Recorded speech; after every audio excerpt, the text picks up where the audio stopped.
Hello friends, வணக்கம் and welcome to Kalandhizzchannel lifestyle. இன்னைக்கு Kalandhizzchannel lifestyle channel என்ன video அப்படினு பாத்தீங்கன்னா cast iron தோசைகள் சீசனிங் வீடியோ தான் பார்க்க போறோம். இதுக்கு முன்னாடி நம்ம சேனல்ல ரெண்டு தோசைகள் ஆல்ரெடி சீசனிங் வீடியோ போட்டாச்சு. ஒன்னு பாத்தீங்கன்னா எசென்ஷியல் ட்ரெடிஷன்ஸ் பை கயல் அவங்க ஷாப்ல வாங்குன ஸ்கொயர் தவா ஒன்னு நம்ம ஆல்ரெடி போட்டுருக்கோம் இரும்பு. அதுக்கப்புறம் மதுரையில சிக்கந்தர் ஸ்டோர்ல வாங்கிட்டு வந்த அந்த இரும்புக்கல் அதாவது தண்டவாள தகடுல செஞ்ச 5 கிலோ கனம் கொண்ட ஒரு தோசைக்கல்லோட சீசனிங் வீடியோ நம்ம போட்டாச்சு. இன்னைக்கு பாத்தீங்கன்னா நான் இது அப்துல் காதர் சன்ஸ் இருக்காங்க இல்லையா மதுரையில, அவங்க ஷாப்ல இருந்து ஒரு காஸ்ட் அயர்ன் தோசைக்கல் வாங்கியிருக்கேன். ஸோ அந்த தோசைக்கல்லோட சீசனிங் வீடியோ தான் இன்னைக்கு பார்க்க போறோம். ஆக்சுவலா தோசைக்கல் மட்டும் இல்ல, தோசைக்கல்லு கூட ஒரு ஆப்பச்சட்டியும் வாங்கினேன். ஆப்பச்சட்டியும் பாத்தீங்கன்னா காஸ்ட் அயர்ன் தான். இது உள்ள இந்த மாதிரி பார்த்தா உள்ள உங்களுக்கு அந்த ஃபினிஷிங் பாக்குறப்ப அலுமினியம் அந்த மாதிரி ஒரு ஃபீல் இருக்கு. இது காஸ்ட் அயர்ன் தான். அவங்க இந்த மாதிரி உள்ள மிரர் பாலிஷ்னு சொல்லிட்டு ஒரு பாலிஷ் பண்ணி நமக்கு கொஞ்சம் வேலை மிச்சம்னு வச்சுக்கோங்களேன். சீசனிங் ரொம்ப ஈஸியா, நம்ம ரொம்ப கஷ்டப்பட்டு உள்ள இந்த கிரீஸ் எல்லாம் கழுவி சுத்தம் பண்ணி எடுக்கணும் அந்த மாதிரி வேலை கிடையாது. இது சீக்கிரமா நம்ம யூஸ் பண்ண ஆரம்பிச்சிடலாம். பட் நான் இன்னும் இது யூஸ் பண்ணவே ஆரம்பிக்கல. ஸோ இன்னைக்கு நான் ஆப்பச்சட்டி காமிக்க போறது இல்லை. நான் தோசைக்கல்லும் வாங்கியிருக்கேன். தோசைக்கல் பார்த்தீங்கன்னா இது ரொம்ப ஹேண்டியா இருக்கணும் அப்படிங்கறதுக்காக தான் வாங்கினேன். ஆல்ரெடி நான் யூஸ் பண்ணிட்டு இருக்க இரும்புகள் பார்த்தீங்கன்னா ரொம்ப ஹெவி, டக்குன்னு எடுத்து யூஸ் பண்ண முடியறது இல்லை. ஸோ இது ரொம்ப ஈஸியா ஹேண்டில் பாத்தீங்கன்னா இதுல சிலிக்கான் எதுவும் வரதில்லை, வுட்டும் வரதில்லை, காஸ்ட் அயர்னே தான். பட் நம்ம எடுக்கிற கொஞ்சம் சௌரியமா இருக்கு. அது இல்லாம ஈஸியா ஹேண்டில் பண்ற மாதிரி இருக்கு. ரொம்ப கனம் கிடையாது. இந்த சைஸ் பாத்தீங்கன்னா 10 இன்ச் இருக்கக்கூடிய தோசை தவா. நம்மளோட ஸ்டவ்க்கெல்லாம் வீட்டுல நார்மலா இருக்கிற அந்த பர்னருக்கு இது நல்லா சூட் ஆகும் அப்படிங்கறதுனால அடிக்கடி எடுத்து டக்குன்னு யூஸ் பண்ணணும் அப்படிங்கறதுக்காக இந்த தோசைக்கல் வாங்கினேன். இதனோட விலை பாத்தீங்கன்னா 520 நினைக்கிறேன், 520. ஸோ இது மதுரையிலேருந்து நான் ஆர்டர் பண்ணேன். ரெண்டுமே சேர்த்து தான் வந்துச்சு. ஸோ இன்னைக்கு இந்த தோசைக்கல் இது ஆல்ரெடி உள்ள பார்த்தீங்கன்னா நல்லா ஸ்மூத் ஃபினிஷ் தான் இருக்கு. நான் இன்னும் வாஷ் பண்ண கூட இல்லை. ஜஸ்ட் நம்ம வாஷ் பண்ணிட்டு லைட்டாக ஆனியன் போட்டு ஒரு தடவை ஃப்ரை பண்ணி எடுத்துட்டு நம்ம தோசை ஊற்றி பார்க்கலாம் எப்படி வருதுன்னு. வாங்க வீடியோக்குள்ளே போகலாம்.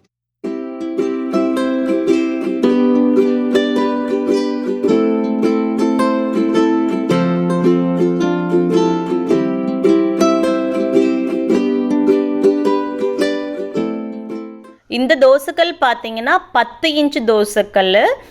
பாலிஷ்மே பார்த்தீங்கன்னா ஸ்மூத் ஃபினிஷ். இது ரொம்ப சொரசொரப்பாக இருக்கிற மாதிரி இல்லை. இது காஸ்ட் அயர்ன் வார்ப்பு இரும்பு. இரும்பு அளவுக்கு ரொம்ப கஷ்டம் இல்லை. வார்ப்பு இரும்பு நம்ம பழக்கி தோசை ஊற்றுறது. நார்மலாக பார்த்தீங்கன்னா இரும்பு பாத்திரம் கடைகளில் வாங்குறப்ப அவங்க நல்லா எண்ணெய் பூசி வச்சுருப்பாங்க. அப்படியே பயங்கர பிசுபிசுப்பாக இருக்கும். விளக்கெண்ணெய் பூசியிருப்பாங்க. ஏன்னா அவங்க காற்றுல வச்சுருப்பாங்க, குடோனில் அடுக்கி வச்சுருப்பாங்க. துரு பிடிக்கும் அப்படிங்கிறக்காக நல்ல எண்ணெய் கோட்டிங் கொடுத்து தான் வச்சுருப்பாங்க. அதே நம்ம வீட்டுக்கு கொண்டு சோப் போட்டு கழுவி அதை சுத்தம் பண்ணுறதே ஒரு பெரிய ப்ராசஸாக இருக்கும். பட் இப்பெல்லாம் அந்த அளவுக்கு இரும்பு பாத்திரங்களும் எல்லாம் அட்வான்ஸ்ட் ஆக்கிட்டாங்க. நமக்கு அந்த அளவுக்கு வேலையெல்லாம் கொடுக்கறது இல்லை. இது பார்த்தீங்கன்னா நான் ஒரே முறை நம்ம பாத்திரம் தேய்க்கிற சோப் லிக்விட் யூஸ் பண்ணி ஃபுல்லாக ஒரு வாஷ் பண்ணதுக்கு அப்புறமே நல்லா பளிச்சுன்னு ஆயிடுச்சு. எண்ணெய் பிசுப்பெல்லாம் பெருசாக இல்லை. அது இல்லாமல் நான் என்னைக்குமே என்னோட வீடியோ ஆகட்டும் நீங்கள் பார்த்தவங்களுக்கு தெரியும், இரும்பு பாத்திரங்கள் மண் பாத்திரம் வாஷ் பண்ணுறதுக்கு சோப் லிக்விட்ஸை நான் ப்ரிஃபர் பண்ண மாட்டேன், சஜஸ்ட்டும் பண்ண மாட்டேன். மோஸ்ட்லி எடிபிள் ப்ராடக்ட்ஸ், அதாவது கடலை மாவு, அரிசி மாவு, கடைசிக்கு ஒரு ஸ்பூன் கோதுமை மாவாக தான் போட்டு தேய்ப்பன ஒழிய சோப் போட்டு நான் யூஸ் பண்ண ஆரம்பித்ததுக்கப்புறம் சோப் போட்டு தேய்க்க மாட்டேன். என்ன ரீசன் பார்த்தீங்கன்னா சுத்தமாக அந்த எண்ணெய் பிசுபிசுப்பையே எடுத்துருவோம் இரும்பு பாத்திரத்தில். அது இல்லாமல் இரும்பு பாத்திரத்தில் இருக்கக்கூடிய அந்த எண்ணெய் பிசுபிசுப்பில் போய் நம்ம சோப்பு ஒட்டிடும். நம்ம பார்த்தா கழுவுறப்போ நல்லா போன மாதிரி இருக்கும்.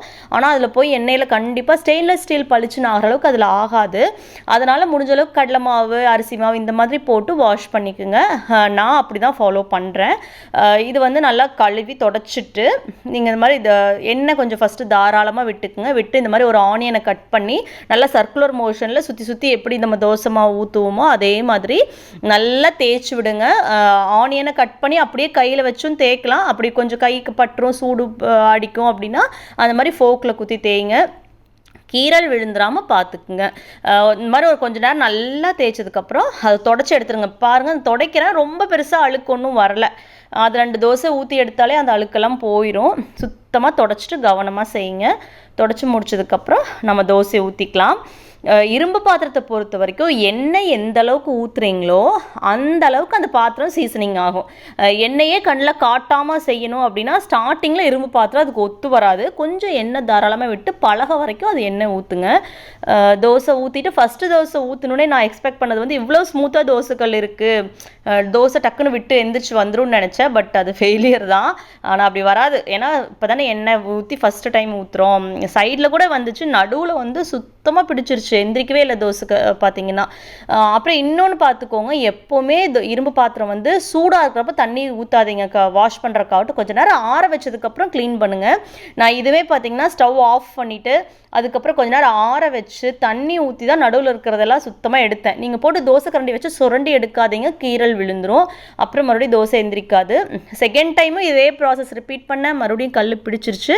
நான் அதை இதில் இன்க்ளூட் பண்ணல. இப்போ தேர்ட் ட்ரையல் அதே மாதிரி ஆற வச்சு சுத்தமாக கழுவி தொடச்சிட்டு ஒரு தடவை வெங்காயம் போட்டு தேய்ச்சிட்டு தான் 3வது தோசை ஊற்றுறேன். ஆனால் எனக்கு 3வது தோசை வந்து சக்ஸஸாக வந்துருச்சு. ஸோ அவ்வளோதான். ஃபஸ்ட்டு 2 ட்ரையல்ஸ் வந்து ஒட்டுருச்சு, 3வது தோசை வந்து நல்லா வந்துருச்சு. இவ்வளோதான். ஸோ இது வந்து ஒரு அரை மணி நேரத்து வேலை தான். இரும்புக்கல் வாங்கி பழக்கணும், கஷ்டப்படணும் அப்படின்லாம் நினச்சிக்க வேண்டாம். பிகினர்ஸாக இருக்கிறவங்களுக்கு வந்து வார்ப்பிரும்பு அதாவது கேஸ்ட் அயன் தான் சூப்பர்.